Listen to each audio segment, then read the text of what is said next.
प्रिय विद्यार्थियों, अब तक आप जान रहे थे इतिहास लेखन के मुगल कालीन, सल्तनत कालीन या प्राचीन भारतीय इतिहास लेखन के विवरणों के बारे में। आज के वीडियो से हम शुरू करते हैं कि भारत में आधुनिक भारत इतिहास लेखन जो है, आधुनिक इतिहास लेखन किस तरह से शुरू होता है और वो क्या दृष्टि थी। तो निश्चित रूप से प्राचीन भारतीय इतिहास लेखन में जो भारतीय परंपरा थी, भारतीय चिंतन था, भारतीय संस्कृति थी, उसके अनुसार इतिहास के बारे में सोचा गया, चिंतन किया गया, इतिहास लिखा गया। उसके बाद मध्यकाल में या मुगल काल या सल्तनत कालीन जिसे इतिहास लेखन कहते हैं, उसमें एक नए धर्म का प्रादुर्भाव सामने आता है।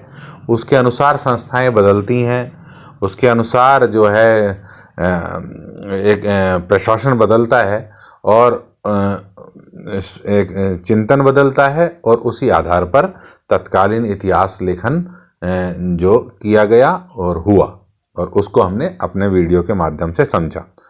अब वक्त बदल रहा था, मुगल काल धीरे धीरे अवसान पर था और यूरोप का जो प्रबोधन का युग के बाद जो खोजें हुई, देश और नए देश खोजे गए, या कहें कि नए देशों तक ये लोग पहुंच गए।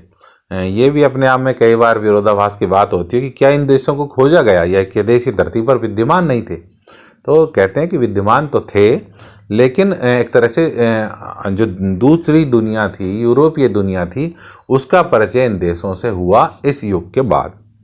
तो उसी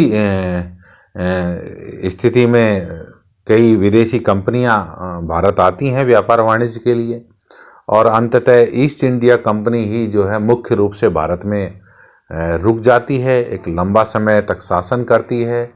और उस कंपनी के बाद जो ब्रिटिश शासन के हाथ में भारतीय भूभाग आ जाता है, और बाद का जो काल है, शुरुआती 100 साल लगभग जो है ईस्ट इंडिया कंपनी के शासन काल के कहे गए, और उसके बाद ब्रिटिश शासन के काल के कहे गए, और 1947 में भारत को अंततः जो है उनके शासन से या कहें कि जो है आज़ादी मिलती है।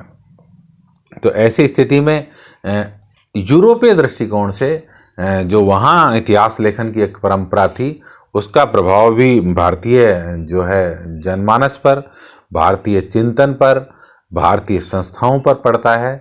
और उसके बाद जो एक नए दृष्टिकोण से भारत में इतिहास लेखन का अपना एक काम शुरू होता है, जो अभी तक जारी है, और उसके साथ साथ समय के अनुसार और नई चिंतन परंपराएं जुड़ गई।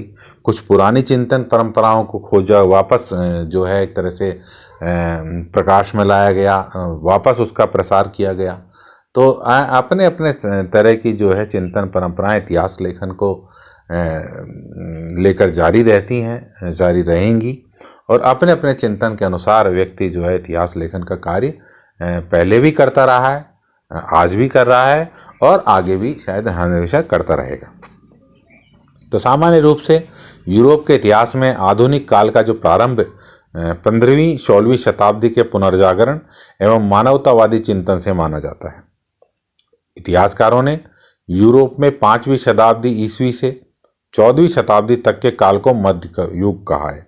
यानी इतिहासकारों ने 5वीं से लेकर 14वीं शताब्दी का जो काल है उसको मध्य युग माना गया। इसी युग की प्रमुख विशेषताओं और घटनाओं में सामंतवाद,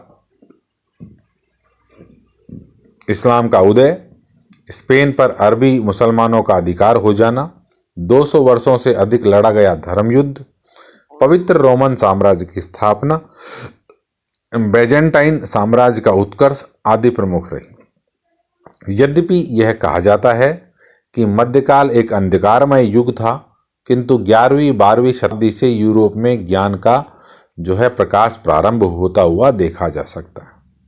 15वीं शताब्दी में यूरोप के पुनर्जागरण से पूर्व यूरोप के 2 पुनर्जागरण, कैरोलिंगियन 9वीं शताब्दी में और 12वीं शताब्दी का पुनर्जागरण भी देखे जा सकते हैं। 12वीं शताब्दी में मानवतावादी एवं ज्ञानपरक विचारधारा के साथ यूरोप में पेरिस, ऑक्सफोर्ड में महान विश्वविद्यालय की स्थापना भी हुई, किंतु एक व्यापक बौद्धिक आंदोलन के रूप में पुनर्जागरण का प्रारंभ 15वीं-16वीं शताब्दी में ही प्रारंभ होता है।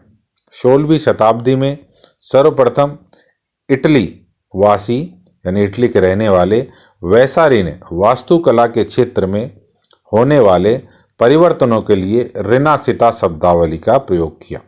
यानी रेनेसा जो आता है, रेनेसिता पुनर्जागरण, उसका जो शुरुआती जो है एक तरह से प्रयोग किया गया वैसारी ने, और वो भी वास्तुकला के क्षेत्र में। 18वीं शताब्दी के मध्य में फ्रांसीसी बुद्धवादी दिदरो ने अपने एनसाइक्लोपीडिया में रेनेसा शब्द का प्रयोग उस नवीन साहित्य और कला के विकास के लिए किया जो उस युग में दिखाई देता है। यानी एक तरह से नए साहित्य का डेवलपमेंट हो रहा था, नई तरह की चिंतन परंपरा से नया साहित्य जो है रचा जा रहा था, उस युग के लिए वो रेनेसा शब्द का प्रयोग करते हैं। 15वीं-16वीं शताब्दी में पुनर्जागरण से तात्पर्य पुनर्जन्म, पुनर्जागृति, बौद्धिक चेतना, सांस्कृतिक पुनरुत्थान आदि से लिया जाता है। यानी एक तरह से अपना जो विचारों का पुनर्जागृति होना, एक चेतना वापस से लेना, उसको पुनर्जागरण कहा जाता है।